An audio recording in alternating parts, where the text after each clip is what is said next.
Bismillahirrahmanirrahim. Alhamdulillahi rabbil alamin. Wassalatu wassalamu ala ashrafil anbiya'i wal mursalin Sayyidina Muhammadin wa ala alihi wa sahbihi ajma'in. Rabbi shrah li sadri wa yassir li amri wahlul 'uqdatam min lisani yafqahu qawli. Rabbi zidna ilman nafi'a warzuqna fahma taqiba. Allahumma anfa'na bima 'allamtana wa 'allimna alladhi yanfa'una subhanaka la 'ilma lana illa ma 'allamtana innaka antal 'alimul hakim wa la haula wa la quwwata illa billahil 'aliyyil 'azim amma ba'd.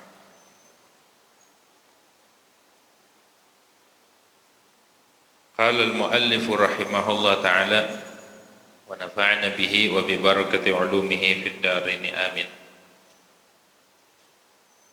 Wa hudutsun najasati ratbati awil yabisati allati la yu'fa anha ala badanihi aw thawbihi wa alima biha min ghairi izalatiha halan. Dan yang membatalkan salat berikutnya adalah adanya najis, terjadinya satu najis, maksudnya tertimpa kejatuhan najis atau ada najis baik yang basah ataupun yang kering, yang mana najis tersebut tidak dimaaf di dalam sholat, enggak dimaaf.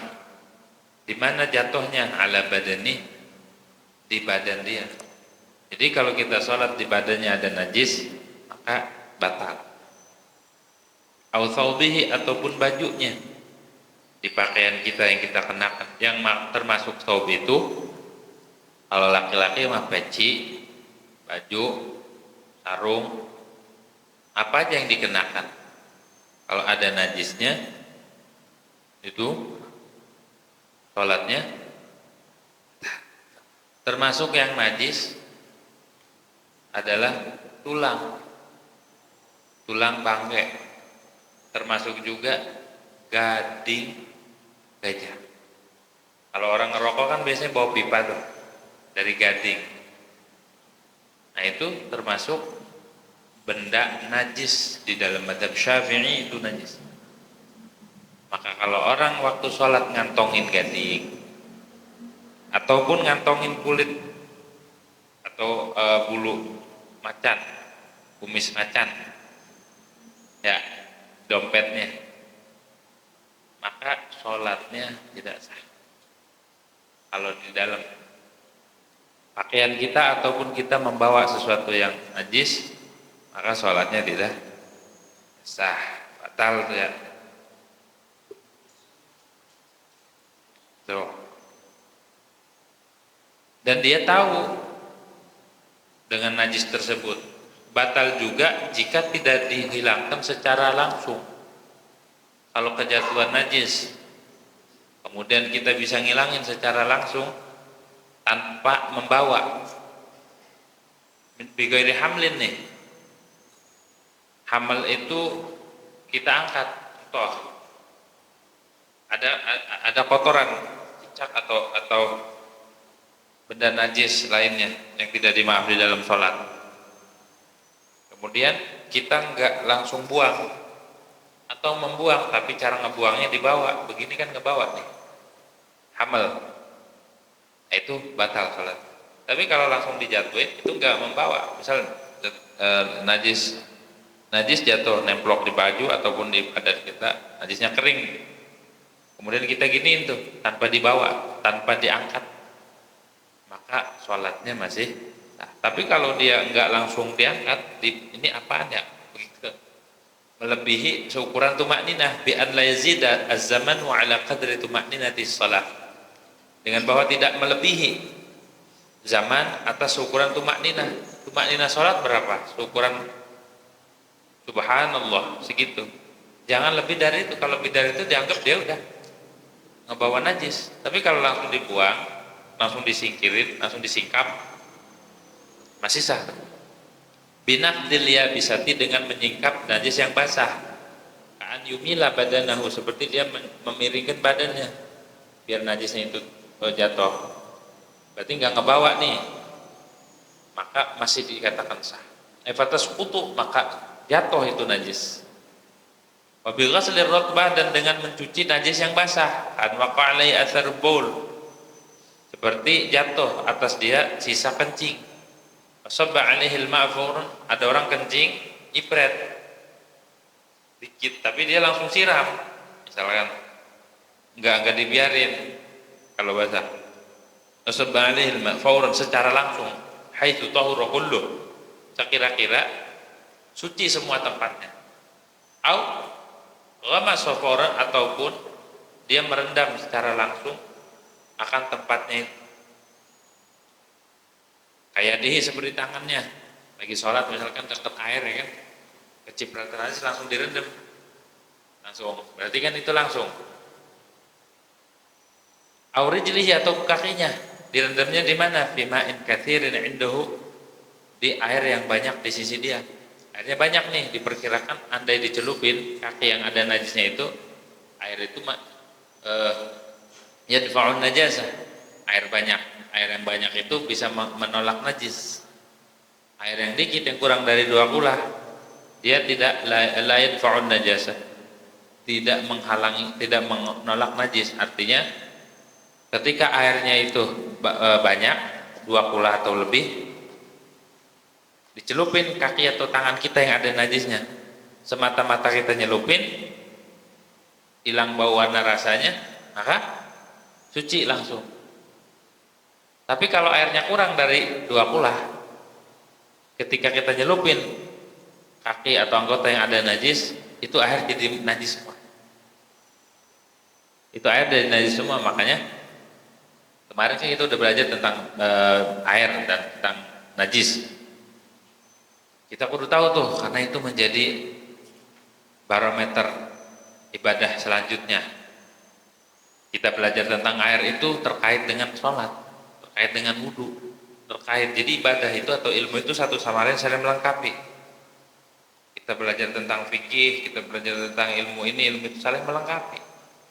Begitu juga ya di dalam fikih, antara ibadah ini dengan ibadah lain saling melengkapi. Wudhu berkaitan dengan air, terus berkaitan juga dengan sholat.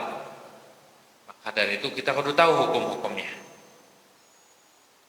Au binaz'i saubi min ghairi hamlin lin najasa, atau dengan mencopot pakaian. Kalau jatuh di sorban, langsung sorbannya dipindahin, jangan dibawa najisnya, langsung dia miringin aja gitu.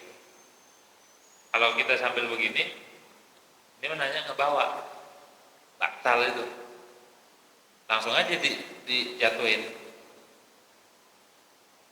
Min ghairi hamlin lin najasah, tanpa membawa bagi najis. Maksudnya kalau seandainya dia membawa najis tersebut, ngangkat, maka hukumnya batal.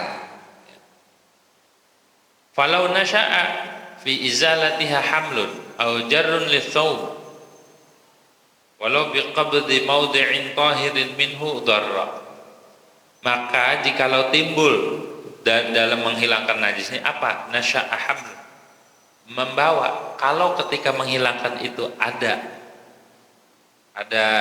membawa najis, ngangkat ataupun menarik baju, harus ditarik dulu, walaupun dengan memegang bagian yang suci.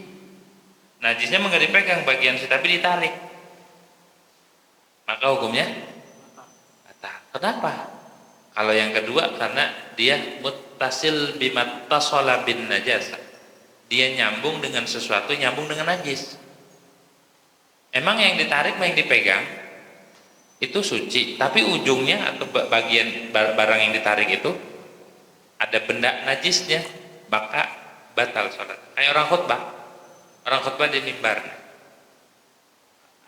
ada yang megang tongkat ya, itu kalau tongkat ada kotoran, ada najisnya, entah kotoran cecak ataupun apapun yang najis, kalau nggak teliti itu kan dipegang tuh sama khotib, itu khutbahnya kagak sah. Karena salah satu syaratnya khutbah adalah suci daripada najis, baik di pakaian, tempat, badan, dan apapun yang dibawa. Nah, termasuk yang dipegang itu adalah tongkat. Makanya kalau jadi petugas masjid, tugas kebersihan, teliti itu kalau yang ada tongkatnya. Takut di bawahnya ada atau di bagian-bagian yang berkaitan dengan mimbar dan di situ dia pegang, maka khutbahnya gak sah.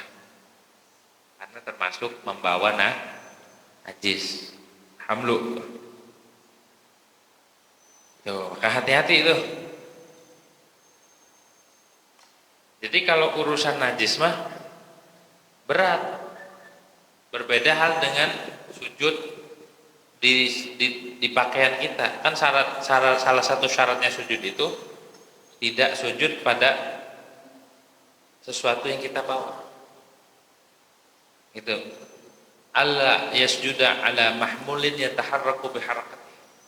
Jangan sampai kita sujud pada pakaian yang kalau kita gerak itu ke bawah gerak. Kayak sorbannya semeter. Taruh di lantai. Kalau kita berdiri, duduk itu gerak, berarti kita kagak boleh sujud di situ.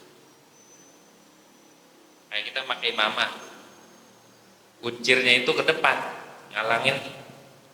ngalangin jidat kita.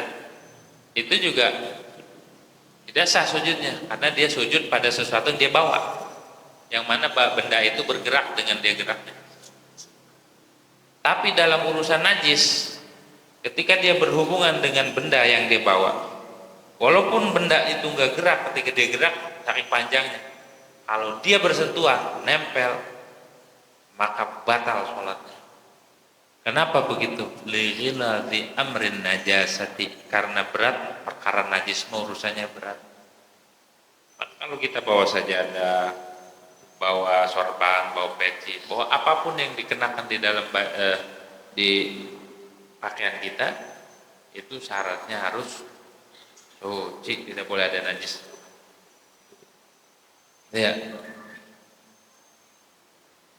Bila najis zahir aja itu berpengaruh di dalam sah dan tidaknya, ini bicara sah dulu. Belum bicara diterima dan tidak ibadah kita. Bagaimana kalau biar diterima ibadah kita? Kalau urusan diterima mah itu harus suci hati kita, tujuan kita, niat. Nggak ada tujuan lain selain Allah. Kalau di hati kita banyak tujuan, seperti dia ujub dengan ibadahnya, bangga, ataupun mencari huzuzun nafsi, kepentingan nafsu yang dia cari, kepentingan dunia yang dia cari. Bang rajin amat sholat, iya, biar hidupnya makin berkah, biar urusannya lancar. Oh begitu, iya, soalnya saya lagi banyak bisnis nih, jadi kudu rajin ibadah. Oh begitu, ibadah jadi buat jembatan doang. Jadi Allah dimanfaatin. Allah bukan jadi tujuan, jadi Allah jadikan wasilah buat mencapai tujuan dunianya dia. Hati-hati itu begitu. Ataupun di dalam hatinya dia nyombong, sombong dia, tentang dia rajin ibadah, nyepelein, ngerendahin orang lain yang agak rajin. Tidur mulu lu mah, subuh juga ketinggalan mulu, masya Allah. Kayak gua dong, bangun jam berapa? Jam 1. Bangun jam 1. Itu udah nyombong. Allah juga gedeg walaupun ente ibadah. Cuma ngapa? Karena ente masih melihat diri, masih mengaku-ngaku. Kotor hati kita, belum selamat, belum suci, begitu ya. Jadi ibadahnya sekedar memenuhi ego, bukan lagi Allah yang dituju, tapi ego diri kita. Jadi buat memenuhi ego agar terlihat sholat, biar dikata orang baik, biar terlihat baik, dikata orang soleh di masyarakat. Itu berarti sholatnya buat gitu-gitu doang, kagak bakal sampai ke Allah kalau begitu mah. Ya, maka selain kita dituntut untuk mensucikan zahir daripada hadas, najis dan lain sebagainya, sama halnya kalau pengen diterima, hati kita kudu lurusin niatnya, tujuannya dan lain sebagainya. Jangan sampai gedeg sama orang, jangan sampai benci sama orang, jangan sampai di hati itu ngeremeh-remehin orang. menganggap dirinya hebat, mulia dan lain sebagainya. Allah enggak demen kayak gitu ya. Jangan makin sholat makin merasa suci. Wah itu udah. Berarti dia enggak dapat ruhnya sholat. Tuh. Kalau fa illam ya'lam bin najasati la ba'da al-faraghi min as-salati wajabat 'alaihi al-i'adatu. Maka jikalau dia tidak tahu waktu sholat, dia enggak tahu ada najis. Kecuali setelah selesai dari sholat, pas habis selesai tahu-tahu ada najis. Lah, ini ada kotoran ya, ada bangkai ini. Bagaimana? Maka wajib mengulang sholat. Wajib diulang sholatnya. Pas habis sholat ketahuan di pakaian kita atau di badan kita adalah ini najis ya. Bagaimana ini? Ulang sholatnya. Tapi diulang juga dibersihin dulu najisnya, jangan diulang najisnya masih ada. Ya kagak sah. Cuci dulu, bersihin, udah suci, baru dia sholat lagi. Na'am, law mata qabla ilmihi bidzalik fal marju min fadlillah adamu mu'akhadzatihi fil akhirah. Bagaimana kalau dia mati belum ulang sholat? Kayak orang punya hutang sholat, dia belum sempat bayar semua tuh. Misalkan dulu udah lagi mudanya, ya namanya bengal, sholat diremehin, ditinggal. Maghrib bukannya di musola atau di masjid, adanya di kafe. Dari sebelum maghrib, jadi maghrib. Kalau isya mending, waktunya panjang. Maghrib kan singkat. Rata-rata orang di kafe itu maghrib, sebelum maghrib. Ngeremehin sholat, udah itu pengen hidupnya bener, pengen hidupnya tenang. Lah perintah Allah aja diabain, perintah Allah aja diabain, hak Allah aja diabaikan. Nah kita pengen hidupnya tenang, bahagia dan lain sebagainya. Gimana itu konsepnya? Rumusnya salah. Pengen bahagia tapi kita mengabaikan sang pencipta. Pengen hidup bahagia, berkah ini, terus Allah kasih kemudahan. Tapi ente sama Allah ngeledek, tapi sama perintahnya kagak mau jalanin. Itu namanya orang ngelamun, berharap sesuatu.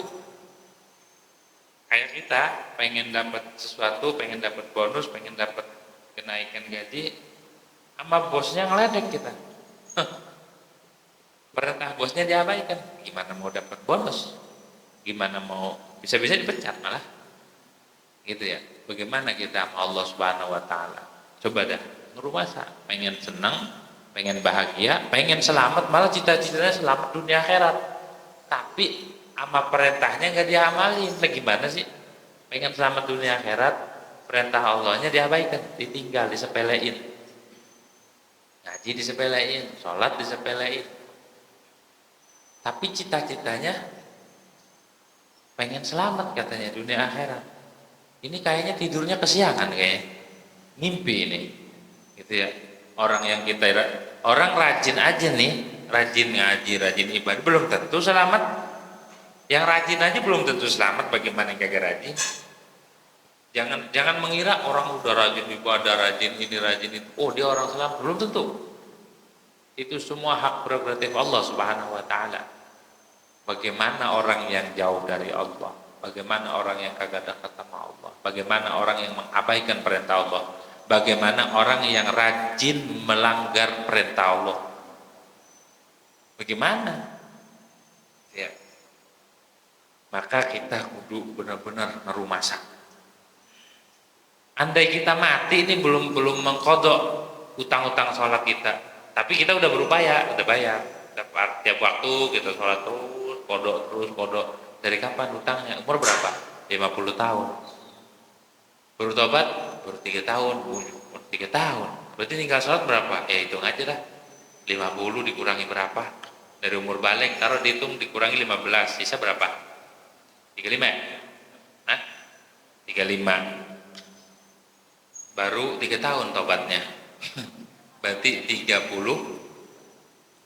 tahun saya nggak sholat. Coba hitung aja sendiri. Sehari 5 waktu. Sehari 5 waktu dikali. Sehari 5 waktu. 5 dikali 30 berapa? 5 dikali 30? Hah? 150 sebulan. Kali setahun. Kali 12 tuh. Wah, agak itu. Kali 32. Ampun dah, itu pengennya sorga. Gak egois itu. Gak egois itu, ibarat kata pinjam barang butut. Bang, tolong bayarin. Apa ini? HP. Nah, 1 juta dah. Coba HP-nya. Baterainya udah kembung. Dicas, kagak nyala. Udah itu maksa, tolong dah bayarin. Apa kagak egois nih orang? Kata yang, ya ini barang apaan ini mah? Minta 1 juta, ya tolong dah bayarin 1 juta dah, udah 1 juta dah. Kan maksa itu namanya. Nah kita begitu, ibadah kita, kualitas kita. Ibadah kita nggak khusyuk, ibadah kita nggak pakai ilmu, ibadah kita banyak ini banyak. Nuntutnya surga, nuntutnya ini, apa nggak egois itu? Gitu ya, kita ngedoa pengen dijabah aja egois. Kita ibadah pengen diterima, sementara kitanya sama ibadahnya kagak peduli, sama ilmunya nggak peduli, sama hati kita nggak dandanin. Udah itu pengennya yang muluk-muluk.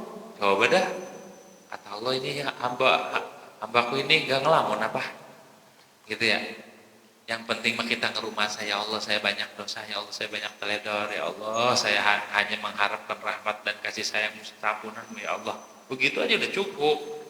Andai masukin ke sorga juga itu dari rahmat, dari karuniamu ya Allah, fadlun mink, karuniamu ya Allah, bukan karena usahaku, bukan karena ibadahku. Begitu harusnya. Ini mengeruas petang-tang peteng-teng. Nah, calon penghuni sorga, masya Allah, udah kaflingin baik sorga, yang sorga-sorgaan baik, udah ibadah aja, ibadah, urusan sorga neraka udah selain ke Allah. Benahi aja diri kita, benahi aja, ngerumah saja kita banyak kekurangan gitu. Nah, kalau kita belum sempat membayar atau belum sempat ngulang tapi mati, bagaimana harapannya? Fal marju min fadlillah. Sebelum dia tahu nih, sebelum dia tahu dengan najis, belum mengkodok nih, atau belum membayar atau belum mengulang sholat tadi, maka gimana? Yang diharapkan daripada karunia Allah. Seorang ulama aja, fal marju min fadlillah, maka yang diharapkan daripada karunia Allah itu semoga tidak disiksa di akhirat.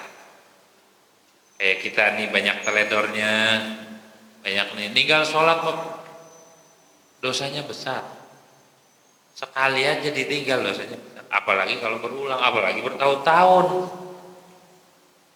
Gimana cara bayarnya? Dibayar berapa ribu salat.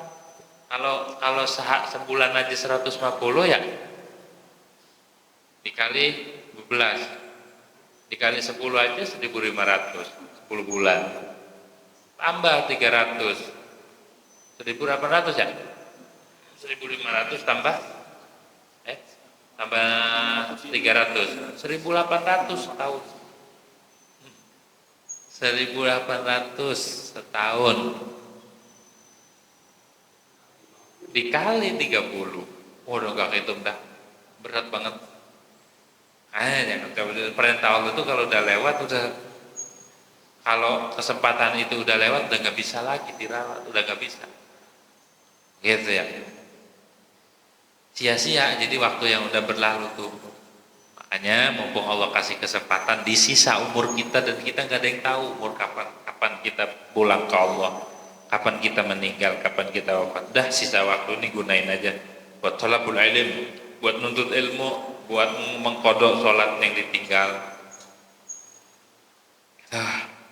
Jadi kita kalau ibadah, kalau ngelakuin sholat 5 waktu, udah nggak usah ngarep ini ngarep itu, cukup ngerumasa.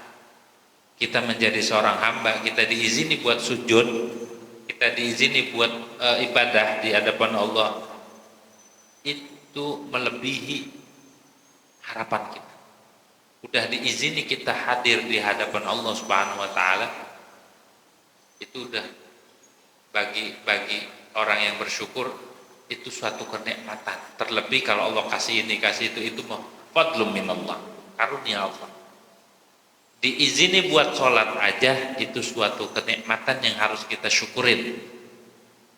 Diri kita nih diizini, ditarik sama Allah buat ngelakuin perintahnya, itu suatu kenikmatan. Nggak gampang kita ngejalanin perintah itu. Kalau bukan taufik dari Allah Subhanahu wa taala, nggak gampang. Makanya jangan neko-neko dah. Timbulkan rasa syukur di hati. Alhamdulillah, saya walaupun di rumahnya keadaannya biasa-biasa aja, tapi Allah tarik saya, Allah izini saya buat ibadah. Alhamdulillah. Atau ngedoa, Allahumma inni ala dzikrika wa syukrika wa husni ibadatik. Ya Allah, bantu aku, tolong aku ala dzikrik, supaya aku mengingatmu ya Allah, supaya aku ingat selalu sama Engkau ya Allah, wa syukrik, dan supaya senantiasa aku itu bersyukur kepadamu ya Allah, wa husni ibadatik, yang ketiga permohonannya adalah supaya bagus di dalam ibadah kepadamu ya Allah, bagusnya ibadah kepadamu. Nah itu yang diminta di doa yang diajarin Nabi Muhammad SAW. Nah titik.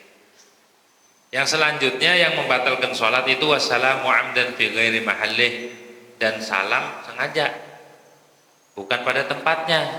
Belum kelar sholat udah assalamualaikum, sengaja. Tapi ya kalau nggak sengaja nggak assalamualaikum, batal. Wa yalzamu minhu tarku ruknin, dan lazim daripada salam sengaja nih meninggalkan rukun, karena ketika dia salam berarti udah ninggalin rukun yang lain.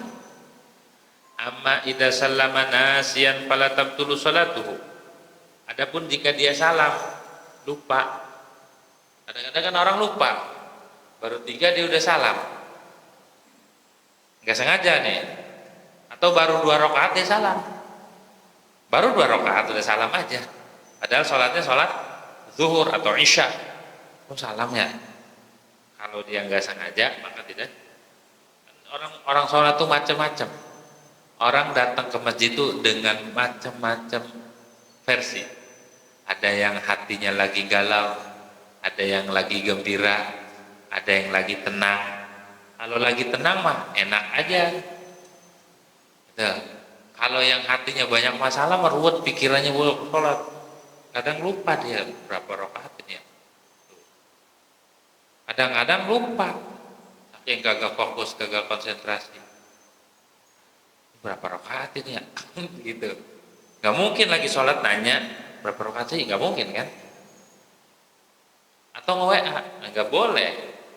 Perubahan kan? Akhirnya dia bingung dalam. Kalau kita nggak fokus, nggak konsen ketika ibadah, maka kacau. Makanya kata Syekh Nawawi mengutip kalamnya Imam Syahruwardi, sholat itu punya 4 poin, 4 cabang. Ya, wa'lam anna sholata laha arba'atu syu'abin. Sholat itu memiliki syu'ab, 4 cabang. Kalau pengen sholatnya berkualitas, 4 ini harus perhatikan. Pertama, hudurul galbi, konsentrasi hati, hudur ke Allah waktu sholat. Kalau hudur berarti fokus, konsentrasi, nggak ada yang lain selain Allah Subhanahu Wa Taala. Jangan waktu sholat mikirin beban hidup, mikirin ini, mikirin itu, bahkan mikirin akhirat aja kagak boleh lagi sholat, Pak. Mikirin ilmu lagi sholat kagak boleh. Ya, apalagi mikirin mikirin janda sebelah. Begitu. Kagak boleh. Kenapa? Karena akan mengganggu konsentrasi, nggak khusyuk nantinya. Mikir ini, mikir itu. Makanya kalau sebelum sholat, bahkan sebelum wudu tuh, urusan-urusan yang sekiranya mengganggu di sholat kelarin dulu. Maka sunnah sebelum sholat itu dikelarin tuh. Kalau dia lapar makan dulu, kalau dia haus minum dulu. Pokoknya hajat-hajat kelarin dulu, biar sholatnya khusyuk, biar fokus. Ada orang nih sebelum ibadah girang, seneng, di hati seneng aja, bahagia. Ada tuh lagi ibadah girang, tetap seneng. Habis ibadah lebih girang lagi. Itu tanda Allah ridha. pertanda Allah ridho. Jadi sebelum kayak orang mau nikahan, sebelum akad dia udah girang wae, udah aja gigi udah gede-gede gak. Pas di hari hanya pas di tempat udah girang lagi. Habis itu girang. Nah begitulah tandanya orang diridhoin Allah Subhanahu wa taala. Coba dah renungi kita ketika ibadah nih. Sebelum ibadah kita nih seneng apa kagak sama ibadah? Seneng kagak kita mau ngadep Allah? Kalau seneng, ridho, berarti tanda Allah ridho. Ada orang kan terpaksa banget. Ada orang kan ibadah kagak kerasa. Berarti dia nggak konsentrasi itu. Nggak khusyuk itu tadi. Yang kedua, kunci biar mendapatkan kualitas sholat, nilai-nilai sholat, biar sholatnya ini ada kualitas, syuhudul akli. Akal kita kudu aktif, kudu hadir juga. Artinya aktif, apa yang kita baca, kita paham. Mulai dari Allahu Akbar, takbir tuh. Ketika kita takbiratul ihram, dia paham maknanya. Artinya Allahu Akbar apa? Hah? Allah Maha Besar. Benar begitu? Artinya apa? Allahu Akbar artinya apa? Allah Maha. Benar enggak? Benar artinya, tapi pada prakteknya kita masih membesarkan ego kita. Masih membesarkan nafsu kita. Ya, masih ada yang dipandang selain Allah, masih ada yang dimuliakan selain Allah. Jadi Allahu Akbar kita takbirnya tidak meremukkan ego, masih temperamen. Katanya Allahu Akbar tapi nafsunya masih gede. Mengapa? Sholat rajin, zikir rajin, ibadah rajin. Kadang tasbihnya nggak pernah lepas, sampai rumah nggak pernah putus. Tapi giliran bininya ngomel, gaplok. Apa artinya dia ibadah itu? Berarti dia masih membesarkan ego. Disentil aja dikit egonya, dia kagak terima. Disinggung kagak terima. Di jalanan kecipratan motor karena gak sengaja, marah dikejar tuh motor. Apa tadi? Kejar-kejaran. Padahal dia kelihatannya rajin ibadah, tapi egonya masih gede. Berarti takbir dia belum bisa menghancurkan ego diri kita. Kalau orang benar-benar tuh hudur waktu Allahu Akbar lenyap, Allahu Akbar, dia takut sama Allah, hancur tuh remuk, kagak ada apanya, kagak ada artinya tuh. Kalau kita rajin ibadah, rajin ngaji, rajin ini, rajin itu, tapi masih berantem mulu, kagak mau ngalah, berantem sama bininya, sampai pintu didobrak-dobrak, tendang, sampai bolong, akhirnya ngebetulin lagi kan. Berarti dia belum bisa memaknai takbir yang dia baca. Jangankan makna sholat yang lain, takbir aja dia belum kepasang. Gitu ya. Kalau benar dia sholatnya itu diterima dan dia khusyuk, dia hudur, dia syuhud Allahu Akbar, remuk langsung. Walaupun lirih nih takbirnya nggak mesti kencang, Allahu Akbar, langsung ego-egonya runtuh. Perasaan-perasaan dia merasa mulia, merasa hebat, runtuh gitu ya. Kalau benar dia syuhud, kalau dia memahami makna sholat. Yang ketiga, biar sholat itu berkualitas, khudu'un nafsi, menundukkan nafsu di hadapan Allah. Nafsunya awas, jangan lagi sholat ada rasa-rasa pengen dipuji. Ada orang kan suaranya enak, makhrajnya bagus, sebelum sholat udah begitu-gitu, udah kayak Qari, baca Fatihah 5 menit. Tujuannya apa dia itu? Pengen dinilai, nafsu tuh. Terus lagi sholat diperlihatkan gerakannya seolah-olah orang khusyuk, seolah-olah sholatnya sesuai dengan ini. Padahal dibuat-buat, itu nafsu. Itu terus lagi sholat bacaannya kepanjangan, udah tahu makmumnya pada sakit lagi, ada yang meriang, ada yang kedinginan, bacanya Yasin imamnya, kan egois itu imam. Akhirnya makmum habis itu langsung pada pingsan, ngerutu, ngeluh. Itu nafsu. Orang kalau tahu nih, lihat makmum keadaan, oh makmumnya udah orang tua semua, jangan lama-lama. Ya, jangan pilih surat yang panjang. Mau suara ente enak, mau ilmu ente banyak, mau kita itu kayak apa lagunya. Kalau kita nggak pakai fikih, nggak pakai syariat, nggak nundukin hawa nafsu kita, kadang-kadang ibadah juga ada nafsu.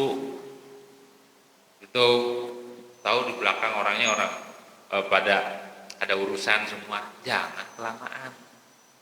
Baca surat-surat pendek aja, baca li'ilafi, baca inna anzal, atau baca wattin, baca surat-surat yang pendek, atau surat favorit, kuliah kulhu udah. Mau lagi pendek lagi, inna a'tayna sama kulhu udah. Itu makmum girangnya luar biasa. Gitu ya. Besok sebelum sholat dia udah pada bahagia tuh. Imamnya siapa? Masya Allah, alhamdulillah dia imam. Coba kalau imamnya kelamaan, itu udah ditangguh udah gemeteran, belum sholat, ya imamnya dia lagi. Tahu nggak Pak?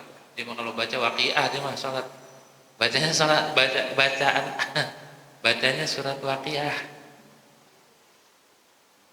Jadi jangan ada nafsu. Kalau pengen sholat kita berkualitas, jangan bawa-bawa nafsu, tundukin nafsu.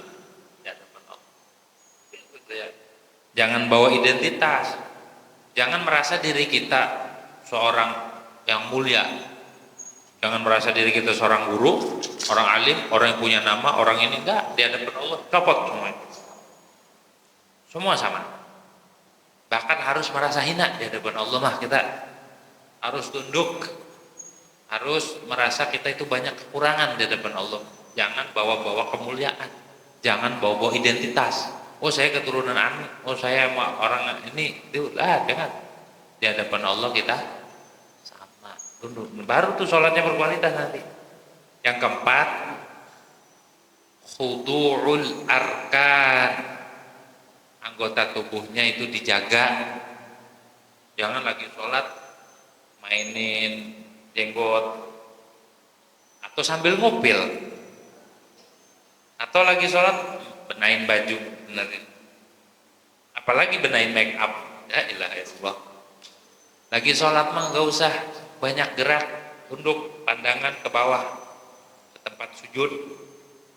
Anggota tubuh jangan banyak gerak. Itu tanda orang beradab di hadapan Allah. Jangan kalah sama apa tuh pas kibra ya. Pas kibra aja waktu 17-an tuh rapi banget, nggak ada yang banyak gerak, semuanya rapi tertata. Masa kita di hadapan Tuhan kita, di hadapan Allah Subhanahu Wa Taala kita banyak bercandanya, kita nggak menjaga diri, nggak menjaga anggota tubuh. Gimana sholat kita mau berkualitas? Gimana kita mendapatkan ruhnya sholat? Sama sholatnya aja kita nggak ngejaga. Gitu ya. Jadi kalau pengen mendapatkan kenikmatan ibadah, kenikmatan sholat itu tadi fokus, konsentrasi, jaga nafsu kita, jaga anggota tubuh kita, akal kita pun kudu aktif waktu sholat, memahami, merenungi makna yang kita baca, baru kerasa nikmat. Jadi nanti ibadahnya candu. Orang kalau nyandu itu gimana? Orang kalau candu kepingin lagi kan? Habis makan ini enak banget nih, makan lagi. Itu namanya candu. Ngopi, enak banget nih kopi, 1 gelas, 2 gelas, 5 gelas. Sekali duduk 5 gelas. Enak banget nih kopi. Itu namanya ada orang kecanduan ibadah. Gimana candu ibadah? Inna min jazail hasanati al hasanata ba'da. Sesungguhnya sebagian dari balasan amal baik kita diterima, tanda Allah redho, habis ibadah lagi pengennya. Kebaikan itu ke bawah. Habis sholat, pengen sholat sunnah. Habis sholat sunnah pulang, berbuat baik tuh. Pengen memberi yang tadinya galak, berubah. Tumben bang berubah, biasanya buka pintu gubrak-gubrak wae. Ini tumben berubah. Iya dong, gitu ya. Gitu. Jadi nilai kebaikannya kebawa ke dalam kehidupan. Yang tadinya mama bini kagak open, gitu. Yang tadinya mah kagak peduli, kagak pernah nanya, bininya kagak mandi juga kagak tanyain. Ini mah open, gitu. Belum beli make up nih, bus tumbenan nanyain make up. Belum beli ini, belum beli itu. Udah makan belum? Jadi kebawa tuh nilai-nilai kebaikannya. Giliran sama orang baik, giliran sama keluarga, sama anak bini, sama orang tua kagak baik. Sama orang mah masya Allah khair, masya Allah. Tapi giliran sama keluarga dicuekin. Berarti dia belum memahami. Keluarga dulu, ketika orang sama orang tua baik, sama anak, sama bini baik, oh itu baru. Jadi yang didahulukan itu adalah orang terdekat dulu. Oh, sama orang lain mencor-coran, sama orang lain baiknya masya Allah. Tapi giliran sama bininya pelit banget, sama anaknya pelit banget. Jangan begitu. Kita harus dahulukan orang rumah. Kalau ada apa-apa yang repot orang luar apa orang dalam? Ya, kalau ada apa-apa kita sakit, orang luar dulu apa orang dalam dulu? Orang dalam, keluarga kita, saudara-saudara kita, anak bini kita yang apa-apa. Orang luar makanya jangan terlalu baik ke orang, tapi ke keluarga inti kita kurang baik. Ujung-ujungnya ketika sakit dijulitin sama bininya, rasain lah tuh, gitu nanti orang sih pelit sama bini, jadi begitu akhirnya gitu kan. Jadi kebaikan itu kalau Allah terima, kalau Allah redha, habis ngelakuin kebaikan berbuat baik lagi, candu dan yang tadinya suka ngambil sendal berberani gitu.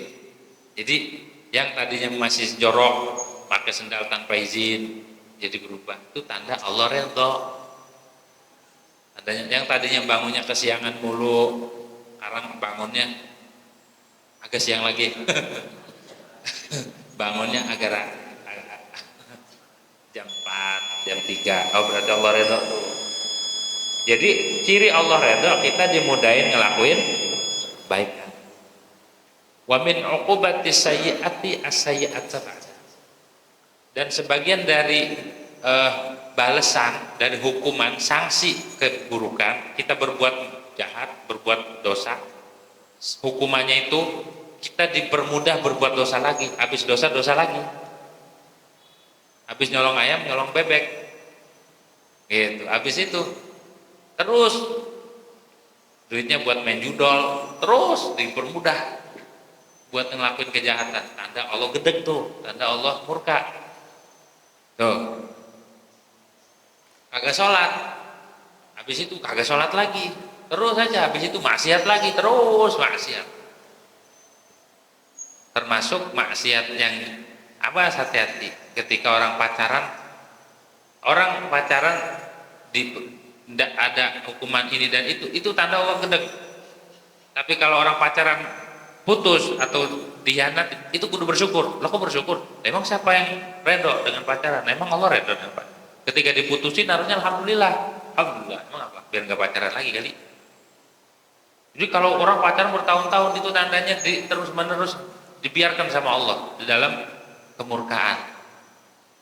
Gitu. Malah ngomong gini, saya mah nyarinya pacar yang soleh. Orang soleh mah kagak ada yang pacaran. Pengen nyari pacar yang soleh katanya. Pengen nyari pacar yang solehah, kagak ada orang solehah mah pacaran. Kalau pacarannya diinin terus, hubungannya udah berapa tahun, 6 tahun, cakep, berarti itu Allah gedeg gak mente. Emang apa? Dibiarkan dalam kemaksiatan. Orang kalau diridhoin mah nggak butuh waktu lama, langsung nikah akan gitu. Ngapain lama-lamaan? Sampai 5 tahun, 6 tahun, 15 tahun, kayak ngeredit mobil, ngeredit rumah. Gitu ya. Jadi kalau Allah redho dengan kebaikan, kita dipermudah kebaikan. Kalau Allah gedeg, kita berbuat maksiat, diulur terus sama Allah, dibiarkan maksiat terus. Itu tanda Allah menghukum maksiatan kita ya. Balik lagi. Fala taqtulu sholatuhu, maka tidak batal sholatnya. nggak batal tuh sholatnya. Ketika kita salam nggak sengaja, fayabni ala salati, maka dia lanjutin aja sholatnya. Idza tazakkara, ketika dia ingat, walam ya'ti bimubtilin, dan dia tidak melakukan dengan hal yang membatalkan sholat. Asal catatannya dia tidak melakukan hal yang membatalkan. Tapi kalau habis salam nggak sengaja, assalamualaikum, dia kentut, dia batal udah. Walaupun salamnya nggak sengaja, tapi dia sudah melakukan hal yang membatalkan, udah jangan lanjutin. Mau udah batal sholatnya, udah bubar itu. Ini syaratnya boleh ngelanjutin, boleh masuk lagi ke sholat selagi dia belum melakukan hal-hal yang membatalkan salat. Wa mithluhu niyatul khuruji minas shalah, sama nih seperti salam juga yang membatalkan salat. Niat keluar dari sholat sebelum qabla maji'i mahalliha, sebelum mendatangkan tempatnya niat. Jadi ada sebagian ulama itu mengharuskan niat khuruj, niat keluar sholat waktu salam pertama bareng, tapi kalau duluan batal sholatnya. Makanya hati-hati. Ada sebagian ulama juga udah ini mah buat orang awam, nggak perlu dah niat khuruj. Jadi pas salam tuh assalam, itu di hati niat keluar sholat. Tapi kalau kita duluan niatnya daripada salamnya, batal sholatnya. Batal sholatnya. Apa itu mahalnya? Wa huwa muqarraratu halis salami. Adapun itu mahalnya membarengi niat bagi salam, bareng tuh pas assalam, di situ dia niat keluar. Imma halan, ada kalanya langsung, au ba'da rakaat, atau setelah rakaat, masalan fa innahat tabtulu, maka sungguh salat itu batal. Kalau dia niat khuruj belum waktunya, itu batal. Atau setelah setelah rakaat, itu juga batal. Mana bandingannya? Kama law nawa annahu yaqfuru gadan fa innahu yaqfuru halan. Seperti orang niatnya kufur, naudzubillah min dzalik. Dia niat murtad, entah tahun depan mau keluar. Itu udah seketika itu juga langsung keluar agama.